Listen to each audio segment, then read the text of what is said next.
الرحمن الرحيم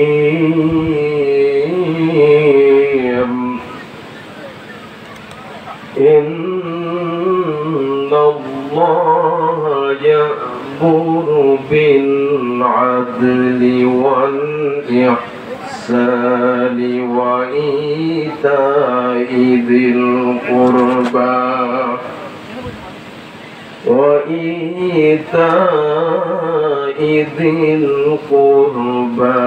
وينهى عن الفحشاء والمنكر والبغي يعظكم لعلكم تذكرون.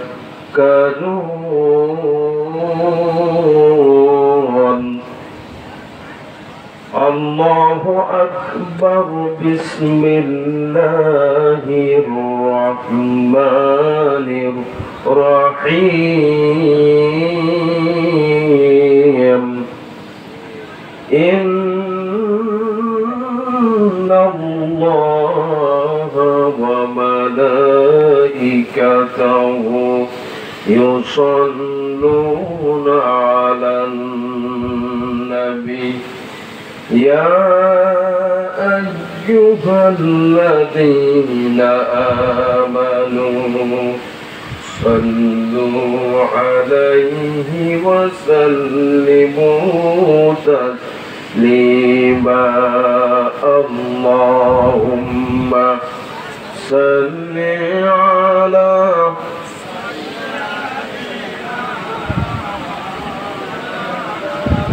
وعلى آل سيدنا।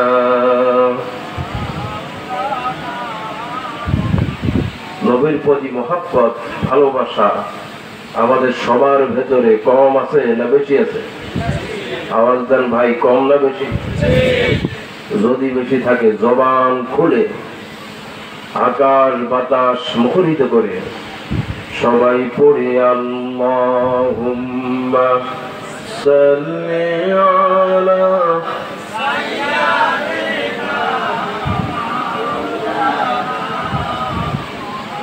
ওয়া আলা আলি সাইয়্যিদিনা।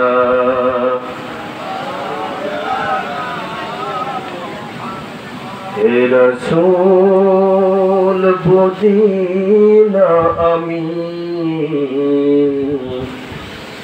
রেখেছো বেদে মোরে কোন সুতোই তুমি রেখেছো বেদে মোরে কোন সুতোই জানি না কেমনে গোপন করে জানি না কেমনে গোপন করে দিয়েছো আমাকে প্রেমের বলয়। হে রাসূল বুঝি না আমি রেখেছো বেদে মোরে কোন সুতোই তুমি রেখেছো বেদে মোরে কোন সুতোই। আল্লাহুম্মা সাল্লি আলা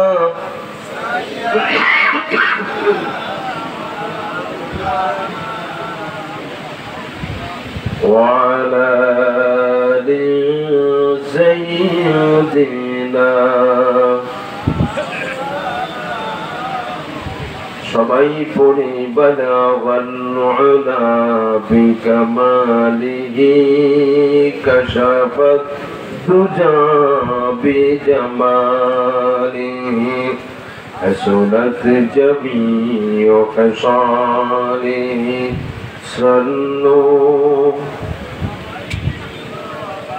नसीमा जानबे बतहा गुजर कुन जवालम मुहम्मद राक़बत कुन बलगल उला بكماله كشف الدجى بجماله حسنت جميع خصاله صلوا বাংলাদেশের ঐতিহ্যবাহী জেলা শরীয়তপুর জাজিরা থানার অন্তর্গত ছোট কৃষ্ণনগর চরপাড়া মসজিদ সংলগ্ন মাঠ কর্তৃক আয়োজিত আজকের এই ষষ্ঠ বার্ষিকী তাফসীর কোরআন মাহফিল 2025 আজকের এই ইমানি জালসানি জান্নাতি মজলিসের সমাজের সবচাইতে দামি সবচাইতে ভালো মানুষ আপনাদের কাছে সবচাইতে শ্রদ্ধার পাত্র যিনি আজকের মাহফিলের সমাজের সবচেয়ে দামি সেই মানুষ আজকের মাহফিলের সভাপতি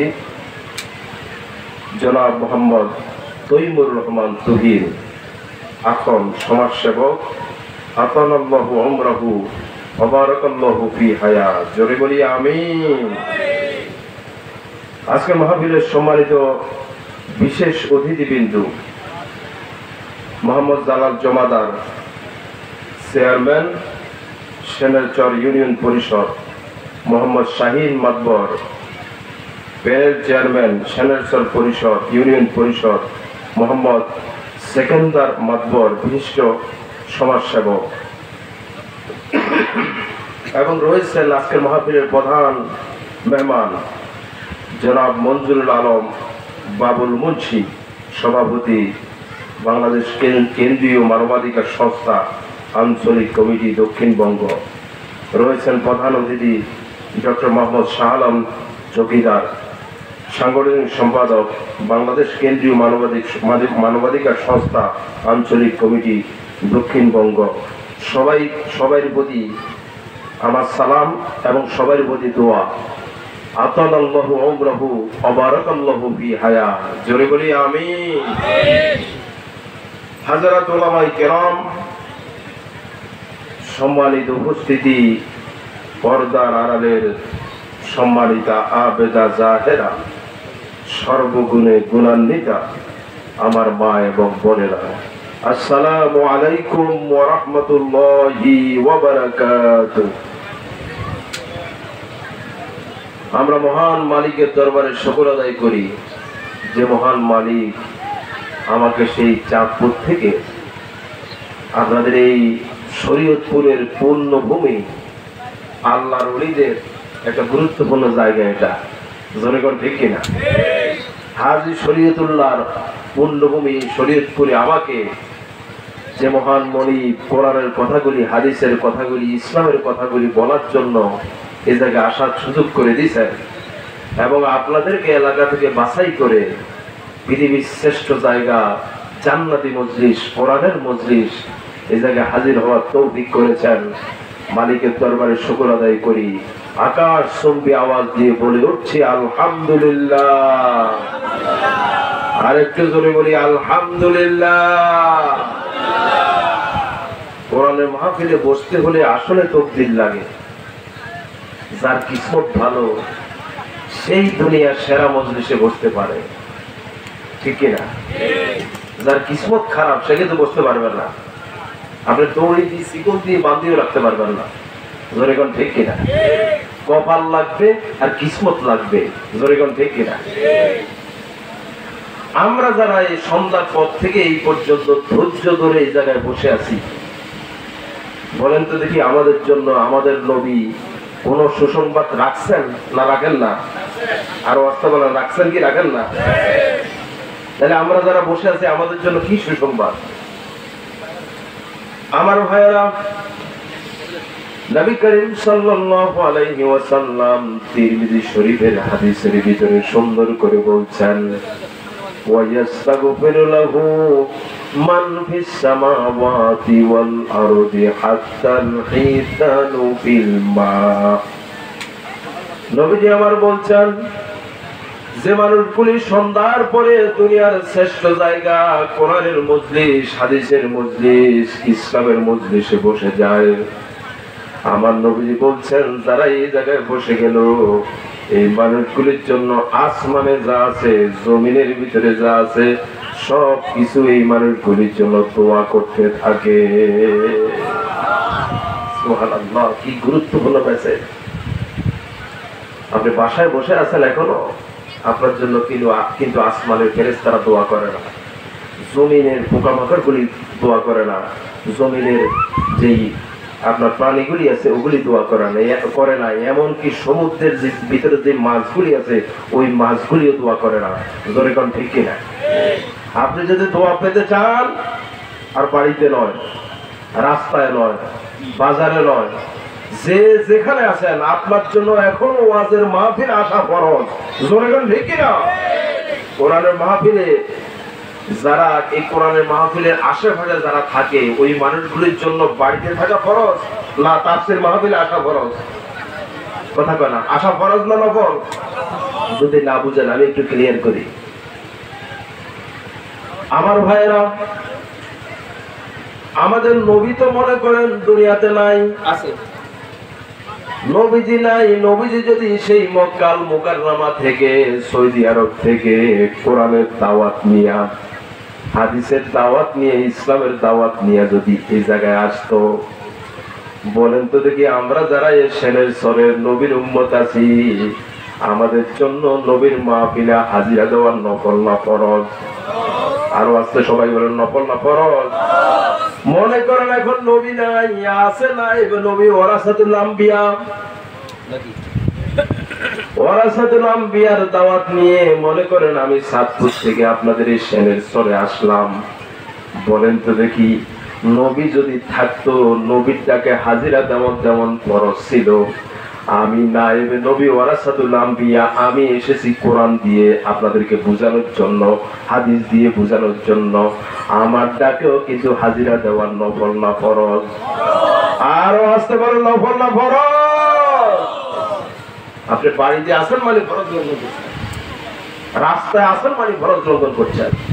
জোরে কোন ঠিক কিনা? যে যেখানে আছেন দ্রুত গতিতে চলে আসুন। আল্লাহ তৌফিক দেখ বলি আমি। আসলেই লাভ, আর বাড়ি থাকলে লস। ঠিক কিনা? লসটাকে লক্ষ্য করুন আমার ভাইয়েরা। সূরাতুল বাকারা 159 নম্বর আয়াতের ভিতরে আমার আল্লাহ, আপনি কোরআনের মাহফিলে হাজিরা না দিলে লস কি? সুন্দর করে আমার আল্লাহ বললেন, ইন্নাল্লাযীনা ইয়াকতুমুনা মা আনজালনা মিনাল বায়্যিনাতি ওয়াল হুদা মিন বাদি মা বায়্যানাহু লিন-নাসি ফিল কিতাব উলাইকা ইয়ালআনুহুমুল্লাহু ওয়া ইয়ালআনুহুমুল লাঈনুন। আল্লাহ রাব্বুল আলামিন বলেন, যে মানুষগুলি তাফসীর মাহফিলে হাজিরা দেয় না, আল্লাহর মুখের পবিত্র আলোচনার মাহফিলে হাজিরা দেয় না, নবীর মুখের পবিত্র আলোচনার মাহফিলে হাজিরা দেয় না, আমার আল্লাহ বলছেন বাড়িতে থাকে, বাসায় থাকে, দোকানে থাকে, নিজের কাজে ব্যস্ত থাকে, আমার আল্লাহ বলছেন ওই মানুষগুলির জন্য আসমানে যা আছে, জমির ভিতরে যা আছে সব কিছু ওই মানুষগুলির জন্য বদদোয়া করে। জোরে কর নাউযুবিল্লাহ। সব কিছু শুধু বদদোয়া করে বিষয়টা এমন না, আমার আল্লাহ পর্যন্ত ওই মানুষগুলির জন্য বদদোয়া করে। জোরে কর ঠিক কিনা? এখন আপনি যদি আসমানের দোয়া, জমিনের দোয়া, আসমানের দোয়া, জমিনের দোয়া, এমনকি আপনার মালিকের দোয়া যদি পেতে চান, আবারও আহ্বান জানাই, যে যেখানে আছেন চলে আসুন। আল্লাহ তৌফিক দেখ বলি আমিন। আর একটু জোরে বলি আমিন। সম্মানিত উপস্থিতি, আলোচনা করতে চান, শুনবেন তো ইনশাআল্লাহ? হ্যাঁ হ্যাঁ শুনবেন তো? নাকি লাল কার্ড দিবেন? লাল কার্ড কি আপনাদের শরীয়তপুরে আছে? নাই? আছে আছে। আমি দেখছি আস্তে আস্তে চলে যাচ্ছে, অনেকে দেখছে চলে যায়। তাহলে বুঝা গেল কি লাল কার্ড আছে না নাই? কোরআনের মাহফিল থেকে চলে যায় কারা? মুমিন না মুনাফিক? মুমিন না মুনাফিক? কিছু মানুষের যখন ভালো লাগে না। কি ভালো লাগবে আপনার কাছে ভাই? এই মোবাইলের সিনেমা ভালো লাগবে, নাটক ভালো লাগবে, খেলা ভালো লাগবে, ওটার জন্য তো ঘন্টার পর ঘন্টা বসে থাকে, ঠিক না? তাফসীর মাহফিলে 1 ঘন্টা বসতে পারেন না, আপনার মতো কপাল ঘোরা দুনিয়াতে থাকতে পারে না। জোরে কান ঠিক না? আপনি যতক্ষণ আছেন এই জায়গায়, ফেরেশতারা আপনার নিঃশ্বাসে বিশ্বাসে কম্পিটিশন করে ফেরেশতারা আমলনামায় সওয়াব লিখতেছে। সুবহানাল্লাহ বলেন। আর বাড়িতে আছেন মানে, রাস্তায় আছেন মানে, দোকানে আছেন মানে, ফেরেশতারা আপনার আমলনামার ভিতরে গুনাহ লিখতেছে। জোরে কান ঠিক না? আল্লাহ আমাদের বুঝার তৌফিক দেখ। বলি আমি আলোচনা তো করতে চাই, থাকবেন তো, কিন্তু লাল কার্ড দেওয়া যাবে না। হ্যাঁ, আপনারা তো মনে করেন শুধু লাল কার্ড ফুটবল ম্যাচে থাকে। কি কোন ফুটবল ম্যাচে থাকে? তাফসীর মাহফিলে থাকে না? আল্লাহ বুঝার তৌফিক দেখ। একটু জোরে বলেন আমিন। আর একটু জোরে বলেন আমিন। আমি আপনাদের সামনে কোরআনের গুরুত্বপূর্ণ একখানা আয়াত আপনাদের সামনে আমি তেলাওয়াত করেছি, সূরাতুন নাহাল আয়াত নম্বর 90। দেখি আল্লাহ তাআলা এই আয়াত খালিতে আল্লাহ তাআলা আমাদের জন্য কি কি মেসেজগুলি রাখছে। এমন কিছু কথা বলার আল্লাহ তৌফিক দেন যে কথাগুলি বললে দুনিয়াতে কল্যাণ, আখিরাতে কল্যাণ, সমাজের কল্যাণ, দেশের কল্যাণ, রাষ্ট্রের কল্যাণ, ব্যক্তিগত কল্যাণ, এরকম কল্যাণমুখী কিছু কথা আমাকে বলার, এবং আপনারা যারা বসে আছেন মাহফিলের আওয়াজ যেটুকু যায় সকলকে আমলের নিয়তে শোনার আল্লাহ তৌফিক দেন। বলি আমিন। আরেকটু জোরে বলি আমিন। সম্মানিত ভাইয়েরা, তবে তাফসীরের আগে দিয়ে এটা তেলাওয়াত করে নিতে চাই, যাতে করে প্রত্যেকটা অক্ষরের বিনিময়ে ফেরেশতারা 1 অক্ষরে 10 নেকি লিখে, এখানে যতগুলি অক্ষর আছে সব অক্ষরের বিনিময়ে আল্লাহ তাআলা আমাদের আমলনামার ভিতরে সওয়াব দিয়ে যাতে ভরপুর করে দেন। এটা তেলাওয়াত করতে পারবেন তো ইনশাআল্লাহ? সবাই আমার সাথে পড়েন। আউযু বিল্লাহি মিনাশ শাইতানির রাজীম। বিসমিল্লাহির রহমানির রহিম।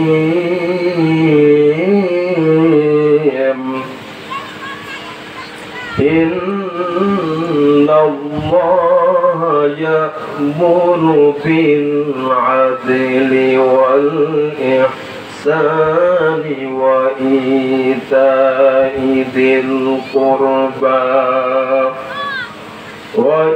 وإيتاء ذي القربى وينهى عن الفحشاء والمنكر والبغي يعظكم لعلكم تذكرون صدق الله العظيم।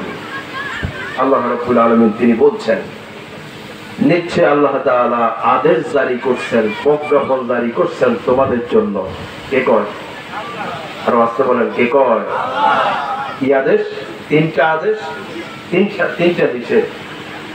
3টা আদেশের ভিতরে 1 নম্বর আদেশ হলো বিল আদল, তোমরা আদল কায়েম করো। 2 নম্বর ইহসান, 3 নম্বর নিকটাত্মীয়র হক। এবং নিষেধ যেগুলি আছে 3টার ভিতরে একটা হলো ফাহশা, মানে খারাপ কাজ থেকে তোমরা ফিরে রাখো। অল মুনকার, ফাহশা মুনকার একই ক্যাটাগরির জিনিস, তবে একটু পার্থক্য আছে, যখন আমি তাফসীর করি তখন বুঝাবো। ওয়াল বাগি মানে সীমা লঙ্ঘন করো না, সীমা লঙ্ঘনকারীদের থেকে কি করে থাকো? তোমরা ফিরে থাকো। তাহলে আদেশ হলো 3টা, নিষেধ হলো কয়টা? আরো আসতে বলেন, আদেশ কয়টা, নিষেধ কয়টা? এবার দেখো, আল্লাহ তাআলা আদেশনামা জারি করলেন। আপনাদের কাছে ছোট্ট চিকন একটা প্রশ্ন আমি করতে চাই। এই আদেশনামা 2 প্রকার। কয় প্রকার বলেন তো? 2 প্রকার। একটা হলো মানুষের আদেশ, আর একটা হলো মালিকের আদেশ। মানুষের আদেশ আবার 5 প্রকার। কয় প্রকার? একটা হলো সরকারের আদেশ, খুব গুরুত্বপূর্ণ কথা আসছেন কিন্তু কোরআনের শব্দগুলি, অক্ষরগুলি, নবীজির হাদিসগুলি বোঝার জন্য। জোরে কোন ঠিক কিনা? আর বিশ্বাস করুন, যারা কোরআনের একটা শব্দ বুঝে বাড়ি যেতে পারে আমার রাসূল বলেছেন 500 রাকাত কবুল হয়ে গেছে এরকম নামাজের সওয়াব দিয়ে আল্লাহ আমল-নামা ভরপুর করে দেবেন। সুবহানাল্লাহ। পৃথিবীর কোন বইয়ের ক্ষেত্রে এরকম বক্তব্য নাই, কোন কথার ক্ষেত্রে এরকম বক্তব্য নাই। জোরে বল ঠিক কিনা? তাহলে আদেশ হলো কয় প্রকার? 2 প্রকার। একটা হলো মানুষের, আরেকটা কার? মানুষের আদেশ হলো 5 ধরনের। একটা হলো সরকারের আদেশ, আরেকটা হলো পিতামাতার আদেশ, আরেকটা হলো আলেম ওলামার আদেশ, অথবা পিসা হুজুরের আদেশ, অথবা আল্লাহর ওলিদের আদেশ। কথা বুঝেন? 4 নম্বর হলো শিক্ষকের আদেশ, 5 নম্বর হলো নেতার আদেশ। আচ্ছা, এই যে 5 প্রকার মানুষের আদেশের কথা বললাম, এই 5 প্রকারের মানুষের আদেশ আমাদের কাছে গুরুত্ব বেশি না আল্লাহর আদেশের গুরুত্ব বেশি? সবাই আওয়াজ দিয়ে বলেন, কার আদেশের গুরুত্ব বেশি? আমার ভাইয়েরা, যে কথা আমি বলছিলাম, আপনি যদি সরকারের প্রজ্ঞাপন না মানেন, আমার ভাইয়েরা, আপনি দেশ থেকে পালাইয়া অন্য দেশে যেয়ে থাকতে পারবেন। আমার ভাইয়েরা, আপনি যদি পিতামাতার আদেশ না মানেন, এক গ্রাম থেকে অন্য গ্রামে যাইয়া পলাইয়া থাকতে পারবেন, অসুবিধা নাই। অথবা পিতামাতার আদেশ না মানলে আপনার খালার বাড়িতে থাকতে পারবেন, অথবা নানার বাড়িতে যাইয়া থাকতে পারবেন, কোনো সমস্যা নাই, নাকি? আবার লক্ষ্য করুন, আপনি যদি কোন আলেম ওলামার আদেশ না মানেন, এক হুজুর বাদ দিয়ে আরেক হুজুর ধরা যায়, সমস্যা নাই। আমার ভাইরা, এরপরে কোন শিক্ষকের আদেশ যদি আপনি না মানেন, একজন শিক্ষকের কাছে আপনি প্রাইভেট পড়তেছেন, তারে বাদ দিয়ে আরেকজনের কাছে পড়া যায় কি যায় না? আমার ভাইরা, আপনি যদি নেতার আদেশ না মানেন, এক নেতা বাদ দিয়ে আরেক নেতা ধরা যায়। আপনি যদি দলের আদেশ না মানেন, আমার ভাইরা, ওই দল যদি কোনো আদেশ নামা আপনার প্রতি জারি করে, যদি না মানেন, এক দল বাদ দিয়ে আরেক দল ধরা যায় কিনা? এবার বলেন তো দেখি, আমার আল্লাহর আদেশ না মানলে কি পলানো যায়? কোন জায়গায় থাকবেন? যে জায়গায় থাকেন না কেন, ওই জায়গা আওয়াজ দিয়ে বলেন, কার? এই জন্য আমার ভাইয়েরা, দুনিয়ার মানুষেরা আদেশ নামা প্রজ্ঞাপন যদি আপনি না মানেন, কোনো সমস্যা নাই, এক জায়গা থেকে আরেক জায়গায় যাওয়া যায়। কিন্তু আমার মালিকের আদেশ নামা যদি আপনি না মানেন, ক্ষতি কিন্তু 2টা। কয়টা? আরো আসতে বলেন, কয়টা? 1 নম্বর ক্ষতি কি লক্ষ্য করুন, আমি আগে বলছি, আমার আল্লাহ কিন্তু 6টা প্রজ্ঞাপন জারি করছেন। কয়টা? আমার ভাইয়েরা, এই প্রজ্ঞাপনগুলি যদি আপনি না মানেন, ক্ষতি কিন্তু 2টা। খুব গুরুত্বপূর্ণ কথা। 1 নম্বর ক্ষতি কি? আল্লাহ রাব্বুল আলামিন সূরা তাহা 124 এবং 25 126 নম্বর আয়াতের ভিতরে আমার আল্লাহ সুন্দর করে বললেন, وَمَنْ أَعْرَضَ عَنْ ذِكْرِي فَإِنَّ لَهُ مَعِيشَةً ضَنكًا وَنَحْشُرُهُ يَوْمَ الْقِيَامَةِ أَعْمَى। জোরে বলুন, আল্লাহু আকবার। আল্লাহ রাব্বুল আলামিন বলেন, আমার এই আদেশনামাগুলি যদি না মানো, আমার কোরআন থেকে, আমার জিকির থেকে যদি তুমি মুখ ফিরিয়ে রাখো, তাহলে আমি আল্লাহ কি করবো? তোমাকে আমি দুনিয়াতে লাঞ্ছনা জীবন দেব। আমার ভাইয়েরা, ধমকা শব্দের অর্থ হলো, আপনি আপনার পরিবারে থাকবেন কিন্তু বরকত পাবেন না। আপনি আপনার সংসারে থাকবেন, সংসারের ভিতরে বরকত থাকবে না। আপনি আপনার সমাজে থাকবেন, আপনি সমাজের বরকত পাবেন না। আপনি দেশে থাকবেন, আল্লাহর এই জিকির যদি না মানেন, ওই দেশের ভিতরে কোনো বরকত থাকবে না। জোরে কোন ঠিক কিনা? জারি করলো কে? আরো আসতে বলেন, প্রজ্ঞাপন জারি করলো কে? বলে তো দেখি, আমাদের দেশের সমাজে, রাষ্ট্রে কি আল্লাহর আদেশ আছে? আমার তো মনে হয় নাই। আল্লাহর আইন কানুন নিয়ম কানুন কি আছে? এই যে আল্লাহর আইন কানুন নিয়ম কানুন নাই, বলেন তো আমাদের সমাজে, রাষ্ট্রে, দেশের ভিতরে শান্তি আছে না চলে গেছে? কথা কর, আছে না চলে গেছে? এখন আপনি যদি আমাদের দেশের ভিতরে শান্তি চান, মুক্তি চান, নিজে আরামে থাকতে চান, নিজে আরাম আয়েশে থাকতে চান, তাহলে আমার ভাইয়েরা কোরআনে এই আইনকে বাস্তবায়ন করা লাগবে, কোরআনের এই বিধানকে বাস্তবায়ন করা লাগবে। তাহলে আপনাকে আমাকে শান্তি দিবে কে? সুখ দিবে কে? বুঝে আসছে?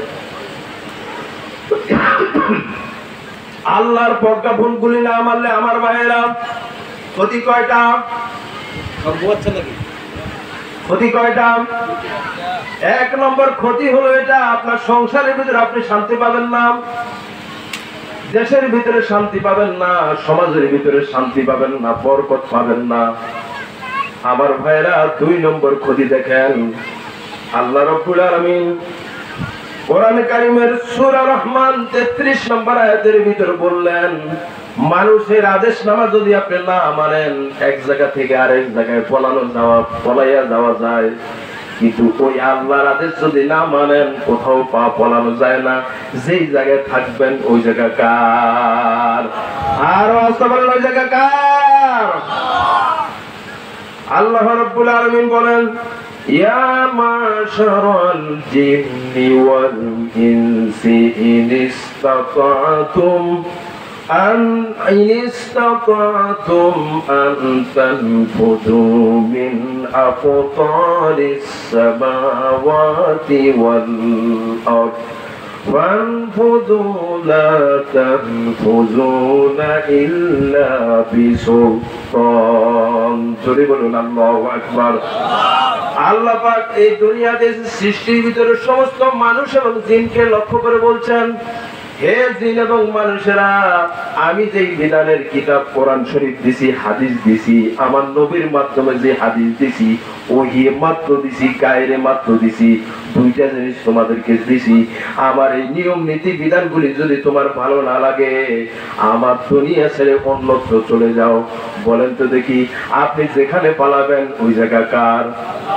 মনে করেন আপনি মঙ্গল গ্রহে পালাবেন, বুধ গ্রহে পালাবেন, শনি গ্রহে পালাবেন আমার ভাইয়েরা, অথবা আপনি প্রশান্ত মহাসাগরের মাঝখানে গিয়ে দাঁড়িয়ে থাকবেন। বলেন তো দেখি, বুধ তৈরি করছে কে? শনি তৈরি করছে কে? মঙ্গল তৈরি করছে কে? আমার ভাইয়েরা, প্রশান্ত মহাসাগর তৈরি করছে কে? যে জায়গায় পলাইয়ে যান না কেন ওই জায়গা কার? আমার আল্লাহ বললেন, লা তানফুজুনা ইল্লা বিসুলতান, কোথাও পলানো যাবে না, পলানো যাতে যাবে না, আল্লাহর প্রজ্ঞাপন মানাই লাগবে। জোরে কোন ঠিক কিনা? না মানলে ক্ষতি। জোরে কোন ঠিক কিনা? আমার ভাইয়েরা লক্ষ্য করেন, কান লাগান। আমার আল্লাহ কিন্তু প্রজ্ঞাপন জারি করলেন মোট 6টা। কয়টা? আরো আসছে কয়টা? আমার ভাইয়েরা, 6টা প্রজ্ঞাপনের ভিতরে গুরুত্বপূর্ণ জিনিস আপনাকে কিন্তু মানাই লাগবে। আমি কিন্তু ওয়াজ আগেই করছি, প্রজ্ঞাপন না মানলে কি ক্ষতি করছি না?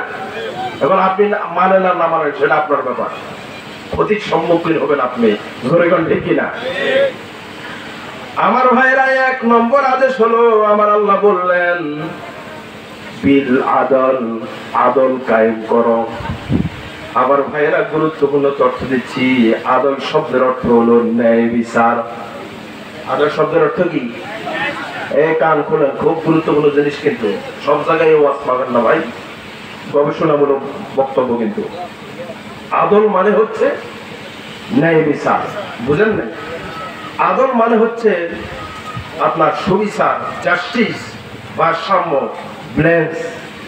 কথাকে বুঝতেছেন? এর পারিভাষিক শব্দ হলো ওয়াজু শাই ফি মুহাল্লিহি, যে জিনিস যে জায়গায় রাখার কথা ওই জিনিস ওই জায়গায় রাখার নাম হচ্ছে আদল। শুনেছেন? আমার ভাইয়েরা লক্ষ্য করুন, সারা কোরআনে কারীমের মধ্যে আমার ভাইয়েরা এই আদল নামক 3টি পরিভাষা আছে। কয়টা? 3টি পরিভাষা। আমার ভাইয়েরা, 1 নম্বর হলো আদল।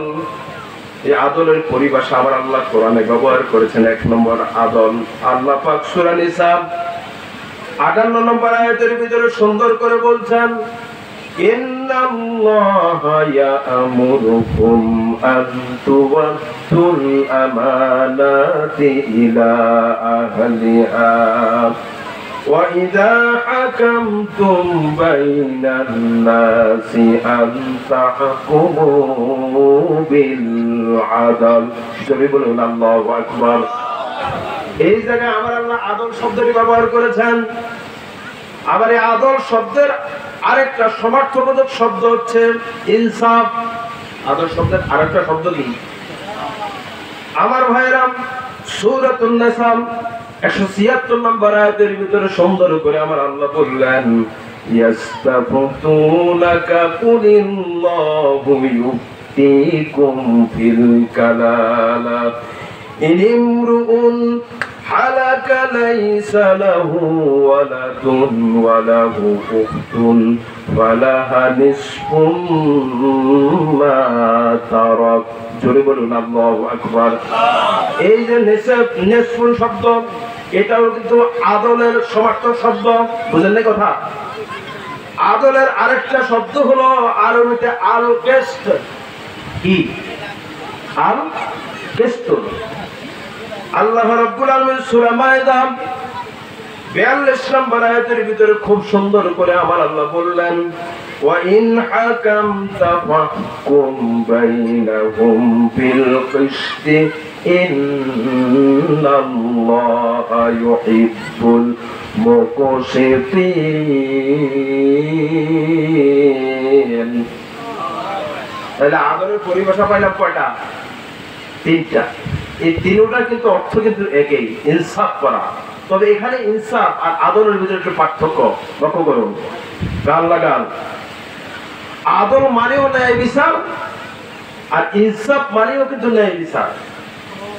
কিন্তু ইনসাফ শব্দটি নেসফুল শব্দ থেকে এসেছে। নেসফুল মানে কি? ভাগাভাগি করা। আর আদল মানে কি? মুফাসসিরিন কেরাম বলতেছে আদল মানে হলো যে যা প্রাপ্য তারে তাই দেওয়া। সুবহানাল্লাহি ওয়া বিহামদিহি। যে যা প্রাপ্য তারে তাই দেওয়া। আর ইনসাফ নেসফুল মানে কি? ভাগাভাগি করে দেওয়া। মুফাসসিরিন কেরাম বলতেছে পৃথিবীতে যত নবী আছে সব নবীকে আমার আল্লাহ কিন্তু নেসফুল দিছে, ইনসাফ দিছে, ভাগাভাগি করা দিছে। কিন্তু একজন মাত্র নবী, আপনার আমার নবী, তো জাহানের বাদশা, বিশ্ব নবী, নবী মুহাম্মদ রাসূলুল্লাহ সাল্লাল্লাহু আলাইহি ওয়াসাল্লামকে এমন আদল দিলেন। আমার নবীজি আদলের মালিক ছিলেন, যার কারণে মুফাসসিরিন কেরাম বলতেন আমার নবীজির জন্য আমার আল্লাহ বরাদ্দ করছেন যে যা প্রাপ্য তারে তাই দেওয়া। জোরে কোন সুবহানাল্লাহ। আমার আল্লাহ নিজে বলছেন, ইন্নাল্লাহা ইয়ামুরুকুম বিল আদল। আল্লাহ বলছেন আদল কায়েম করা, আদল কায়েম করা। এই প্রজ্ঞাপনটা কিন্তু ছোটখাটো না, সব চাইতে বড়। জোরে কোন ঠিক কিনা? আমার ভাইরা লক্ষ্য করুন কেমন আদল দিলেন আমার আল্লাহ আমার রাসূলকে। কেমন আদল দিলেন। হযরত ওমর রাদিয়াল্লাহু তাআলা আনহু, ইসলামের দ্বিতীয় খলিফা, কেমন আদল দিল। যে যা প্রাপ্য তারে তাই দিত। আমার ভাইরা নবীজি কেমন আদল শিখাইছে, যে যা প্রাপ্য তারে তাই দেওয়া। এই নিয়মটা, এই সিস্টেমটা, এই তরিকাটা আমার নবী কেমন ভাবে শিখাইছে নবী সাহাবীদেরকে, এমনকি বিশ্ববাসীকে। হযরত ওমর রাদিয়াল্লাহু তাআলা আনহু, আমার ভাইরা অন্যায় যেখানে সেই জায়গায় ওমর, নাকি? অন্যায় যে জায়গায়, এমনকি নিজের সন্তানকে পর্যন্ত ছাড়ে না। যে যা প্রাপ্য তারা তাই দিত।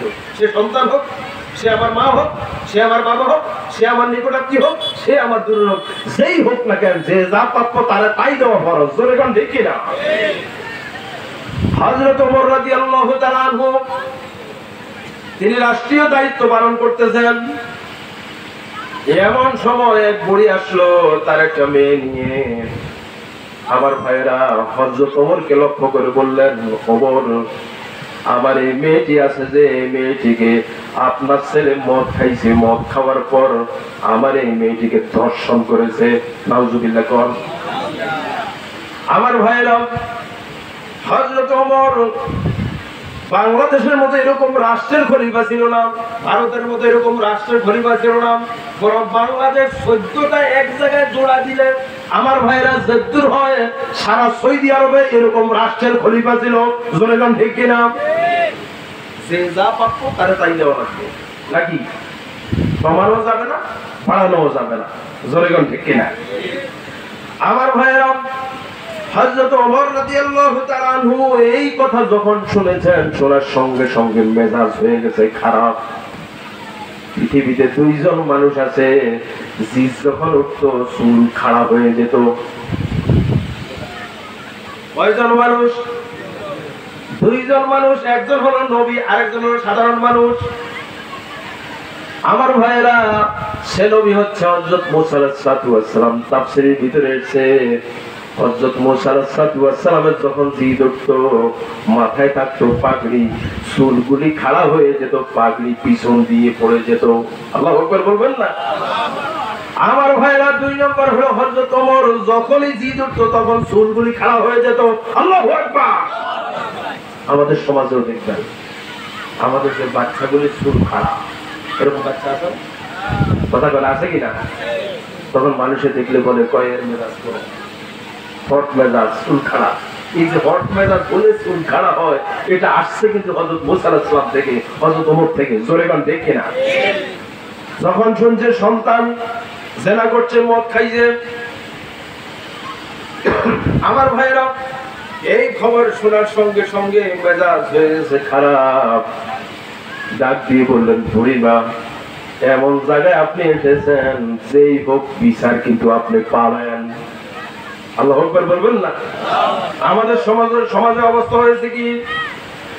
আমাদের সমাজের অবস্থা হয়েছে, আমার ছেলে খারাপ কাজ করছে, হাজারো খারাপ কাজ করুক, আমি এলাকার মেম্বার, আমি এলাকার মাতবর, আমি এলাকার চেয়ারম্যান, মাফ।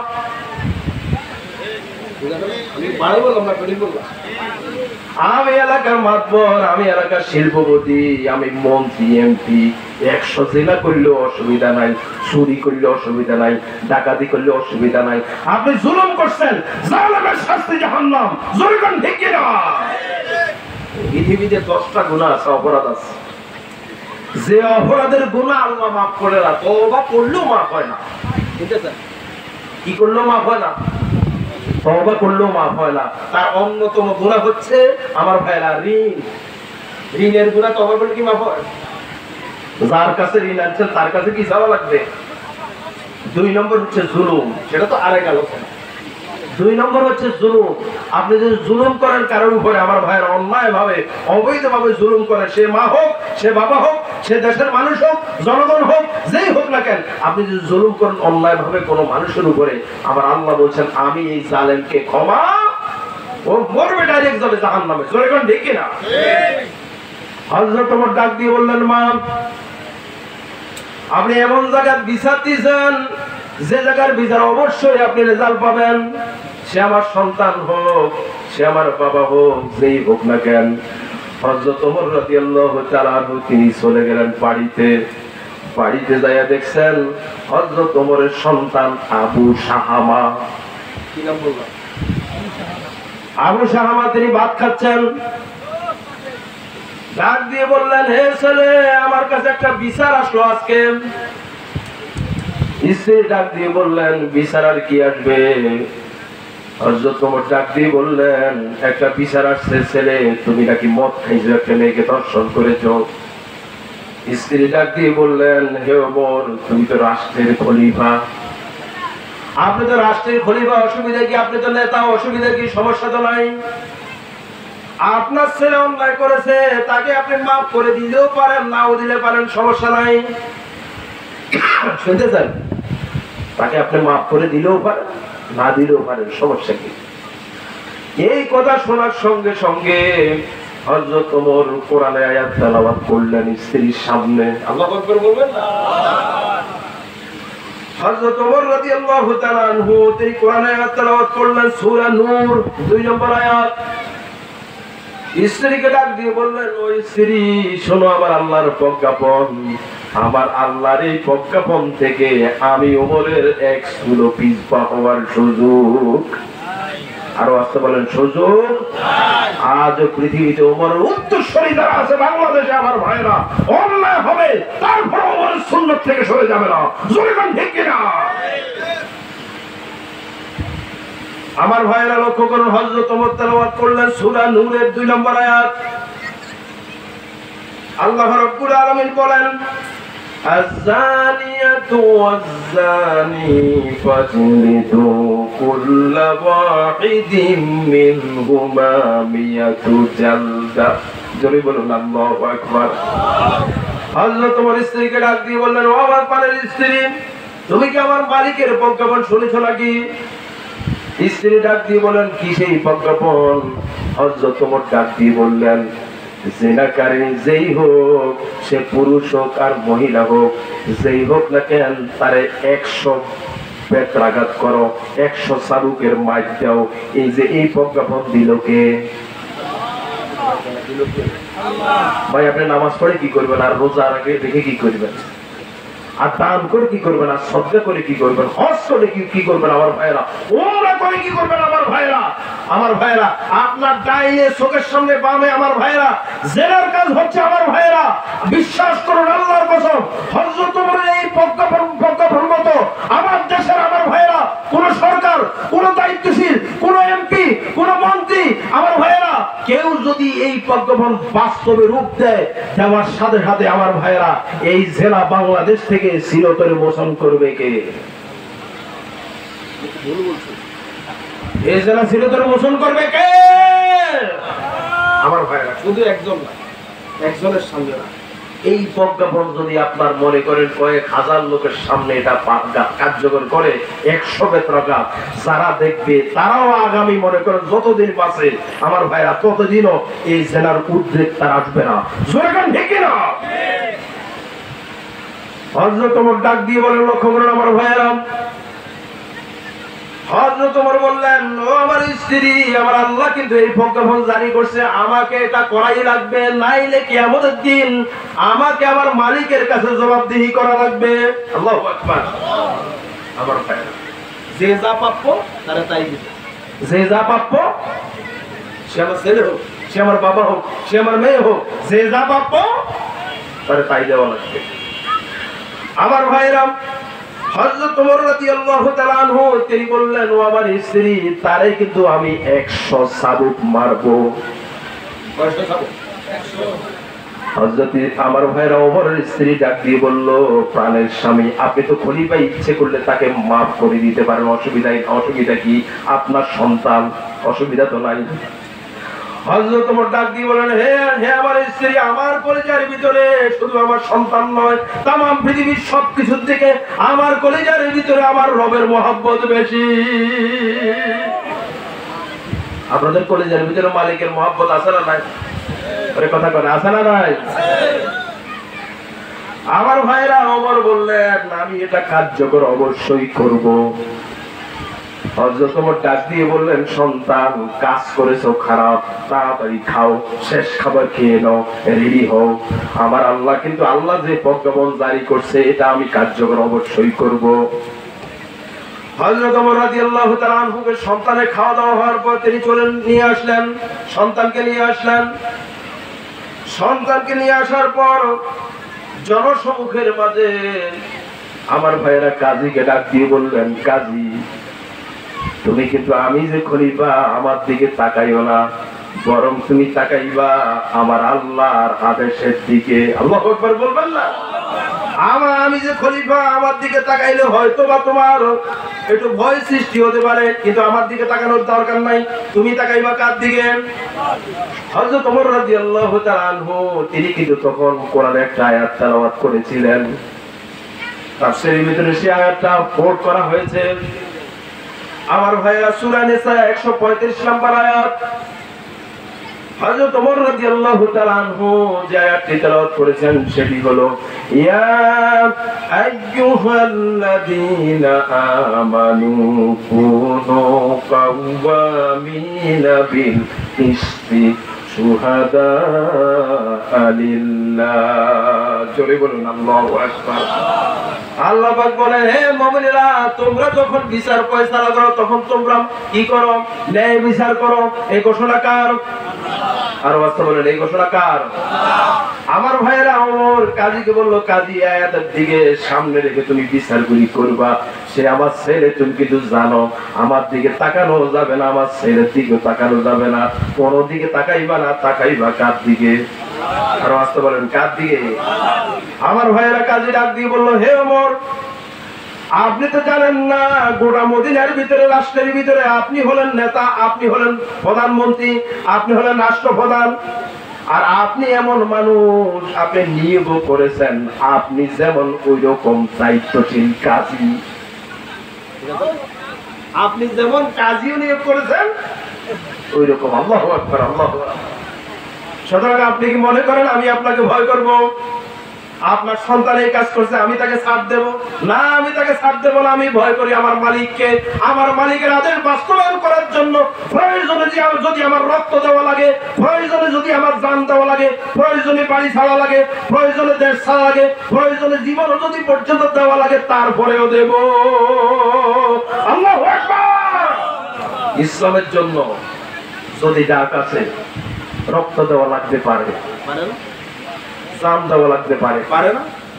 ইসলামের জন্য যদি বাড়ি ছাড়ার প্রশ্ন আছে, আমার ভাইরা, বাড়ি ছাড়া লাগতে পারে, গাড়ি ছাড়া লাগতে পারে, এমনকি জীবনও দেওয়া লাগতে পারে।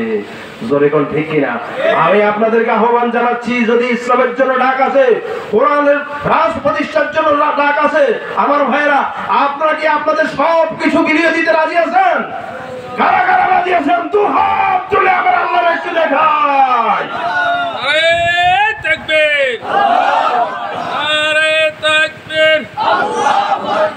আল কোরআনের আলো, আল হাদিসের আলো, কোরআন সুন্নাহর আলো, নারে তাকবীর। আল্লাহ আমাদের হাতগুলি কবুল করুক, বলি আমিন। আরেকটু জোরে বলি আমিন। আপনাদের খারাপ লাগছে? থাকবেন তো? লাল কার্ড দিবেন? থাকবেন তো? থাকবেন তো? যতক্ষণ থাকবেন ততক্ষণ ভালো কথা বলবো, চলে গেলে আর পাবেন না। আর এই বিশ্বাস আসে তো, যে কথা তো নেয়ামত হুজুর তার বাপের কথা বলে না, তার দাদার কথা বলে না, তার নেতার কথা বলে না, তার হুজুরের কথা বলে না। নেয়ামত হুজুর আমি এই মুহূর্তে কার কথা বলছি? কথা কয় কার কথা? তাহলে ফেরেশতারা কম্পিটিশন করে আপনার আমলনামার ভিতরে, আমার ভাইয়ের আমার আমলনামার ভিতরে কম্পিটিশন করে সওয়াব লিখতেছে। জোরে কোন ঠিক কিনা? সুতরাং যাওয়া যাবে না। জোরে কোন ঠিক কিনা? আল্লাহ তৌফিক দেখ, বলি আমিন। আমার ভাইয়েরা, কি হয়ে গেল? সন্তান পর্যন্ত হযরত ওমর ছাড়ে না। সন্তানকে বাইরে নিয়ে আসলো জনসমুখের ভিতরে। আমার ভাইয়েরা কাজীকে ডাক দিয়ে বললো, চাবুকটা হাতে দিয়ে বললো, তারে মারতে থাকো। আমার ভাইয়েরা, কেমন দায়িত্বশীল, কেমন ওমর দুনিয়া থেকে চলে গেল।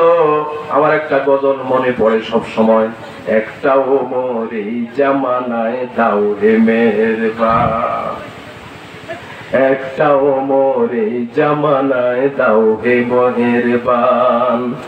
দিনের পথে অকাতরে, দিনের পথে অকাতরে বিলিয়ে দিতে প্রাণ, একটা ওমর এই জামানায় দাও হে মেহেরবান। জোরে বল আল্লাহু আকবার। আর জোরে বলি আল্লাহু আকবার। হযরত ওমর রাদিয়াল্লাহু তাআলা তিনি কি করলেন? কাজীকে ডাক দিয়ে বললেন, কাজী মারতে থাকো, এদিক সেদিক তাকানো যাবে না। কাজী কিন্তু মারা শুরু করছে। 50টা যখন মারলো আমার ভাইয়েরা, মারার সঙ্গে সঙ্গে সন্তান কিন্তু নিস্তেজ হয়ে গেল। বাবার সামনে মারতেছে। আমি আপনাদেরকে বলি আমার ভাইয়েরা, ওই জায়গায় যদি ওমর না থাকতো, আমি বা আপনি যদি থাকতাম, আপনি কি স্থির থাকতে পারতেন? ওই কথা কয় না, আপনি কি পারতেন? স্থির থাকতে পারতেন? তখন কত বানাই মিশা কথা থেকে সন্তানকে বাঁচানোর জন্য। জরিগণ ঠিক কিনা? কিন্তু আল্লাহর ভয় যখন মানুষের ভিতরে এতটা বদ্ধমূল হয়ে যায় যে আমার দুনিয়া মাইনাস আমার আল্লাহ আছে, সব আছে, তখন তার সন্তান কি, আর স্ত্রী কি, আর মায়ে কি, বাবা কি, তার আল্লাহ আছে, তার সব আছে। জরিগণ ঠিক কিনা? কি ইমান তৈরি হয়েছিল আমার ভাইয়েরা। হযরত ওমর রাদিয়াল্লাহু তাআলা আনহু 50টা যখন মারা হয়ে গেছে, আমার ভাইয়েরা 50টা মারা হয়ে যাওয়ার পর হযরত ওমর ডাক দিয়ে বললেন, কি রে কাজী, কি হয়েছে? কাজী ডাক দিয়ে বললেন, আমিরুল মুমিনিন হযরত ওমর, 50টা মারার পরেই তো শেষ, এগুলি আজকে আর মারবো না, কালকে মারি, অসুবিধা কি? কি কর? আজকে আর মারবো না, কালকে মারি, অসুবিধা কি? হযরত ওমর ডাক দিয়ে বললেন, ওরে আমার কাজী, তুমি তো জানো তুমি কি আমার আদেশ পালন করছো না মালিকের? সব ঘুমাচ্ছে, দেখছেন কারণ তুমি কি আমার আদেশ পালন করছো না মালিকের? মালিকের আদেশ তুমি পালন করছো। আমার আদেশ যদি হতো অসুবিধা ছিল না, 3 দিন পরে মারতেও অসুবিধা ছিল না, কিন্তু আদেশটা তো আমার না। কার আদেশ? আল্লাহর আদেশ পালন করার জন্য দুনিয়া ছাড়া লাগবে, তারপরে আদেশ পালন করা লাগবে। কালিমাতুল্লাহি হিয়াল উলিয়া, আল্লাহর কথা হলো সবার উপরে, ঠিক আছে না? আল্লাহর আদেশ নিচে না উপরে? আর বাস্তবায়নের উপরে না নিচে? আমার ভাইয়েরা, কাজী এবার মারা শুরু করলো। আমার ভাইয়েরা 50-এর পরে 60 গেল, 70 গেল, 80টা হয়ে গেল। সন্তান কিন্তু দুনিয়ার থেকে বিদায় হয়ে গেছে। দুনিয়ার থেকে বিদায় হয়ে যাওয়ার পর আবু সালামা বিদায় হয়ে যাওয়ার পর হযরত ওমর পিতা হয়ে সন্তানের, আমার ভাইয়েরা, কাফন দাফন করলো। কাফন দাফন সারানোর উপরে কবরের পাশে দাঁড়ায় গেল। আল্লাহু আকবার। কবরের উপরে দাঁড়ায় গিয়ে আল্লাহর কাছে বলল, আয় আল্লাহ তাআলা, আমার সন্তান, কলিজার টুকরা সন্তান, নিজ হাতে কাফন পরালাম, নিজ হাতে জানালা দিলাম।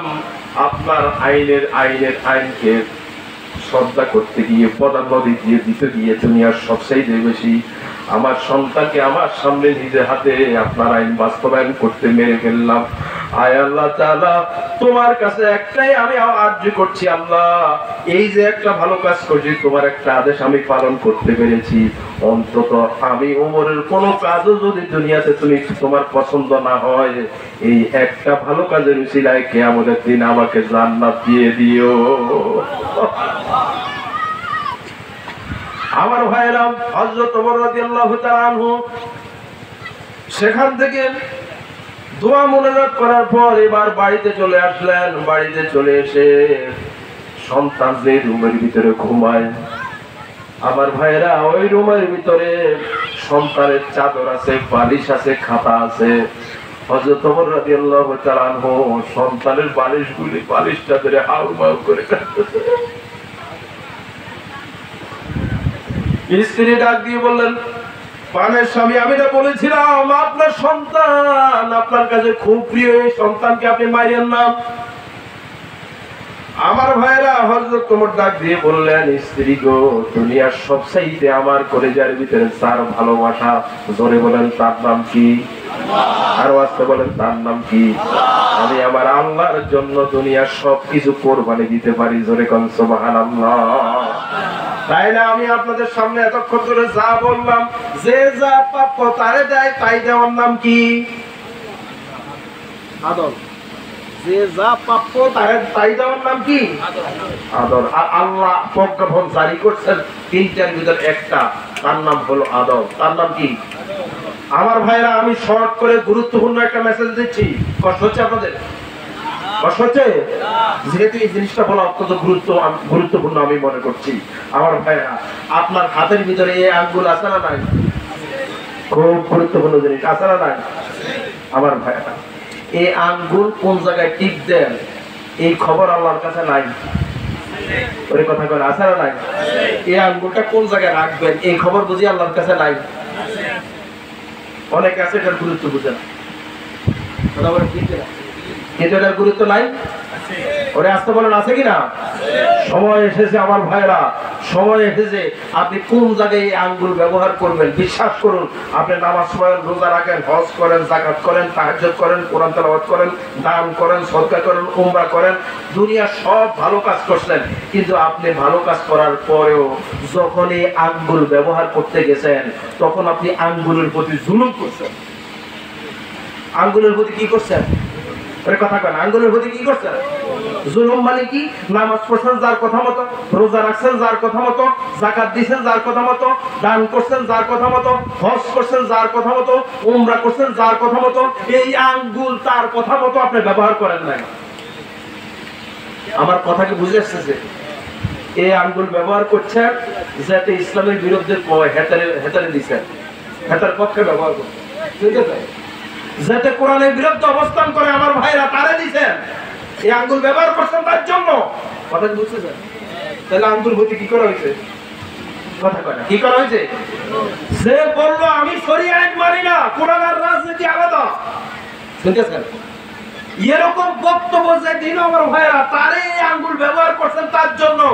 আমি বলতে চাই আপনি যে তাহাজ্জুদ পড়ছেন, ইশরাক পড়ছেন, নামাজ পড়ছেন, হজ করছেন, উমরা করছেন, আপনি তো মনে করেন দোকানের পাশে বসে বসে আপনি অহংকার করে বলেন আমি এত ভালো কাজ করি, জান্নাতে আমি না গেলে যাবে কে? আমি জান্নাতে না গেলে যাবে কে? এরকম বক্তব্য দেওয়ার মতো আপনাদের দোকানে আশেপাশে লোক নাই? কথা করে আছে না নাই? এত ভালো কাজ করছেন কিন্তু আপনি জেনা করেন না, আপনি চুরি করেন না, ডাকাতি করেন না, আপনি মানুষের ক্ষতি করেন না, আপনি জমি দখল করেন না, জায়গা দখল করেন না, সিএনজি স্ট্যান্ড দখল করেন না, রাস্তা দখল করেন না, মানুষের অবৈধভাবে সম্পদ ভোগ করেন না, আপনি করেন না। কিন্তু না করার কারণে আপনি যে এটা দিয়া সার্টিফাই করছেন, শুনতেছেন? কথা কয় শুনতেছেন? আপনি কান না দিলে ভাই কেমনে বুঝি? ভাই খুব গুরুত্বপূর্ণ কথা বলছি আমি আগে, কিন্তু এটা দিয়ে আপনি সার্টিফাই করেন না যে আমি এই পক্ষে দিলাম, আল্লাহ ভালো হইলে তো হইলো, না হইলে আল্লাহ আমি বাঁচি গেলাম, আল্লাহ আমি ভালো পক্ষে দিলাম। আর কিয়ামতের দিন আপনি যদি উল্টা জায়গা এই আঙ্গুলটা ব্যবহার করলেন, ওই সব ভালো কাজ থাকা সত্ত্বেও এই যারে আপনি এটা দিয়ে সার্টিফাই করছেন, রায় দিয়েছেন, এই রায় দেওয়ার কারণে কিয়ামতের দিন কি হবে লক্ষ্য করুন। আপনি এসব খারাপ কাজ করেন না, কিন্তু আপনি রায় দেওয়ার কারণে যে যাকে আপনি মনে করেন রায় দিয়েছেন, সে এমপি হলো, সে মেম্বার হলো, উনি চেয়ারম্যান হলো, উনি মন্ত্রী হলো, প্রধানমন্ত্রী হলো, সেখানে যাইয়া যত আকাম করে সব আকামের গুনাহ আপনার আমার আমল নামায় আছে না নাই? আরো আছে বলেন আছে না নাই? বোতল বাজাইয়া লাভ কি ভাই? আমি জান্নাতে যাবো না, যাবে কে? এজন্য নামাজ পড়তে হবে, রোজা রাখতে হবে, হজ করতে হবে, যাকাত করতে হবে। যার কথা মতো নামাজ, রোজা, হজ, যাকাত সব করছেন, তার কথা মতো এই আঙ্গুল ব্যবহার করতে হবে। সরকার ঠিক কিনা? আল্লাহ আমাদের বুঝার তৌফিক দেখ, বলি আমিন। আর একটু জোরে বলি আমিন। একটু জিকির করুন সুবহানাল্লাহ ওয়ালহামদুলিল্লাহ লা ইলাহা ইল্লাল্লাহ।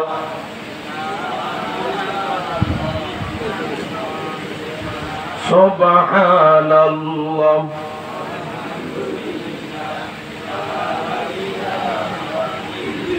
লা ইলাহা ইল্লাল্লাহ মুহাম্মাদুর রাসূলুল্লাহ। সাল্লাল্লাহু আলাইহি ওয়াসাল্লাম। সম্মানিত উপস্থিতি, আমি আপনাদের কাছে মেসেজ দিতে চাই, আপনাদের এই মাহফিলটা একটি মসজিদের, আপনাদের এই মসজিদের উদ্যোগে আয়োজিত।